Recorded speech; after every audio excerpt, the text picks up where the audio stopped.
Membership owners ask me all the time, how do I improve engagement or how do I stop members from canceling?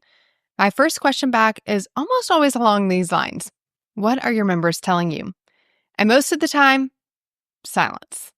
Most membership owners are so busy creating content, making announcements, and delivering what they promise that they completely forget to do one of the most important things: listen to their members. They assume they know what members want, but they aren't actually listening to them. And that's a problem.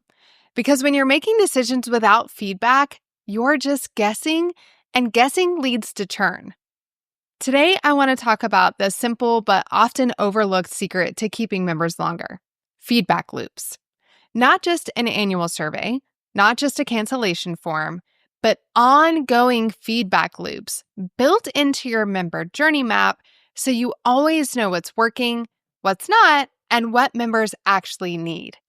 And before you say, well, I did a survey once and barely anybody responded, don't worry, we're going to talk about how to do this in a way that actually works. I can't tell you how many times a client has come to me frustrated about engagement or retention, and when I ask what their members are saying, they either don't have any data, they ran a survey once and didn't get many responses, or they only ask when someone cancels. And by then, it's just too late. If you don't have real input from your members, you're making decisions in the dark. And when you're making decisions in the dark, you waste time creating things members don't really want or need, fixing things that weren't actually broken, and missing the things that would have made them stay. But before you start collecting feedback, you need to get clear on 5 things. First, why are we collecting this feedback in the first place? What problem are we trying to solve? I have a whole episode on that, so you know I love talking about what problem are we trying to solve. Are we trying to improve engagement, remove friction in the onboarding process, or make our program more valuable overall? If you don't know why you're collecting the feedback, you're not going to know what to do with it once you have it. Second, who do we need feedback from? Most membership owners only pay attention to the loudest voices, but the most useful feedback often comes from members who are a perfect fit but maybe haven't fully engaged yet. They're in that yellow section of my spotlight strategy. The ones who like the program, but they're not raving about it yet. The ones who are sticking around, but they're not really fully sold. Those members have gold for you if you take the time to ask. But maybe the question about who is more simple. If you're asking why people join and you're trying to figure out what attracts your best members, then you should probably ask people who have just joined, because by the time they've been in your membership for a year, they don't really remember what was the emotion or what was the need or the challenge that made them join in the first place. So who you ask is really important. As well as this third aspect, what do you need to ask? What questions are going to help us get the information that we need to solve the problem? What's been most helpful? What's been frustrating? What's missing? Are we getting feedback on their experience, their progress, their expectations? Are we framing questions in ways that are going to get useful responses? A poorly worded survey is going to give you meaningless answers, and many of our survey questions are worded in a way that there's built-in bias, even if we work in our best intentions to make sure that doesn't happen.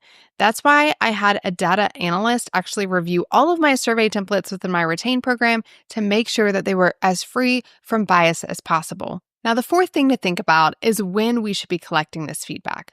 Are we waiting until members are about to cancel? Because that's a little too late. We should be building feedback loops throughout the member journey. When they first join, when they hit milestones, when they've been in the program for a few months, when they're up for renewal, every stage of the journey has a different opportunity for insight. And it's important to realize that the who and the when often need to align. So we might need to ask new members why they joined within the onboarding process. That's how we match up the who with the when. Now, fifth and finally, we need to understand how we're going to collect and analyze the feedback. Are we going to use surveys, polls, one-on-one conversations, community threads, live discussions? And once we collect this feedback, where's it going? Who's actually going to review it and interpret it and make sense of it? And how are we going to make decisions as a team based on this information? Now, I could go in a whole bunch of detail about how to survey people, how to make sure that they actually respond, how to collect and analyze those resources. All of that's within my Retain program. I can't go into detail on that here because it's really specific to your membership, the size of your membership, and the tools you already have. But it's important to make sure that you answer all of these questions. Now, once you've answered those 5 questions, you can start building feedback loops into your member journey. By the way, if you're not sure what I mean when I talk about a member journey, make sure to download my free retention roadmap guide. Just go to retainguide.com, break it all down inside of that roadmap. All right, the first type of feedback loop is time-based. These are surveys or questions that are built into the member experience at strategic points. So maybe 5 days after joining, you might ask, how's the onboarding going? Is anything unclear? Where are you stuck? 30 days before renewal, you might say, what's been most valuable to you? Or what would you love to see next? Or what do you need help with next? After completing a milestone, you might check in and see what worked well, what could have been improved, or what do you think led to these amazing results? These touch points give you the insight that you need before members even consider canceling. The second type of feedback loop is trigger-based. This is when you ask for feedback based on a specific action a member has taken. After they've attended a live call, for example, you might ask, what did they love about it? What could you do to make it better next time? After they complete a big piece of content, you might ask how their experience was, if anything was confusing, or what action they plan on taking. And then if a member engages in the community for the first time, you can follow up with them to ask them what made them jump in or what topics have they found most valuable. The key here is to make sure that you're not only doing feedback loops based on time alone. There are other triggers, other actions that people will take or won't take inside of your membership that should be triggering some type of touch point from you and have the opportunity for a feedback loop as well. And then the third type of feedback loop is one of my favorites, and it is the most often overlooked, and it is full of gold. And that's the ongoing community listening. Now, not all feedback has to come from a formal survey. Some of the best insights actually come from simply paying attention to member conversations that are happening already. What topics are coming up over and over again?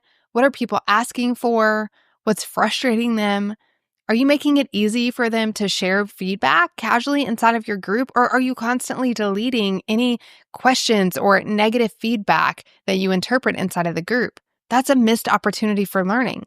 Do you actually have a place in your community or an open thread where members can submit ideas or submit issues? Maybe it's just your customer service department. They are a part of this open and ongoing community feedback loop as well. Maybe you've hosted a live session to ask members directly what they love, see how you can make some improvements in the membership, or maybe you host regular Q&As or tech support calls or member support calls. All of those are a part of this ongoing community listening and feedback loop. Here's what I've found to be true, is when you start listening, you'll realize your members have been telling you what they need all along. Not having feedback loops doesn't just lead to cancellations. The risk goes well beyond that. Without feedback loops, you could waste time creating new deliverables or events or content that members don't actually want. And that is a total drain on your team time and resources without any ROI. Without feedback loops, you can completely miss the real reason that members leave. You're just making assumptions like it's the economy.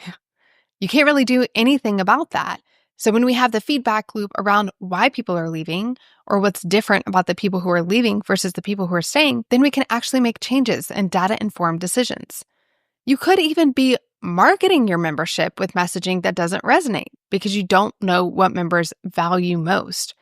You could be fixing the wrong problems, ignoring the real issues that are making members leave. You could be making changes based on what you think is best. And if you don't have feedback loops, you are likely making changes based on what you think is best, rather than what your members actually need.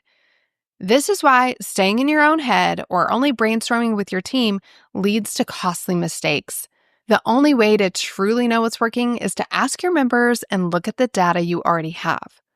And one of the biggest mistakes I see is only collecting feedback when members are going to cancel. Most of them won't even fill out the survey, and even if they do, it's too late to fix anything. Another mistake is collecting feedback and then doing absolutely nothing with it. If you ask, you need to act. I can't tell you how many clients I've started working with that I ask about survey data And not only have they not made any changes regarding that survey data, they don't know who has gone through it or read it, and they often don't even know where it lives. It's like having all of this gold that's just sitting on a shelf collecting dust. When that happens, not only is it a missed opportunity and a waste of time, but members often feel like their input doesn't really matter because you're asking for their feedback without acknowledging it or making any changes. Another big mistake is making changes based on a handful of loud voices. Some of you are overemphasizing these feedback loops and you're constantly second guessing the value you bring in the membership. You're constantly changing your deliverables or adding to your deliverables, and it's causing overwhelm for you and for your members because you're listening to the squeaky wheel. You're listening to those loudest voices. Not every complaint means that something is broken or that you need to make a change. You need to look for patterns and not react to one-off opinions. And you also need to make sure to filter for who it is that is making that complaint. And finally, you may actually be guilty of over-surveying your members. If you're constantly asking members for feedback, but you're never actually doing anything with it, they're going to stop responding. If every time they open an email from you, you're asking for something back for them, they're not going to respond and they may stop opening your emails.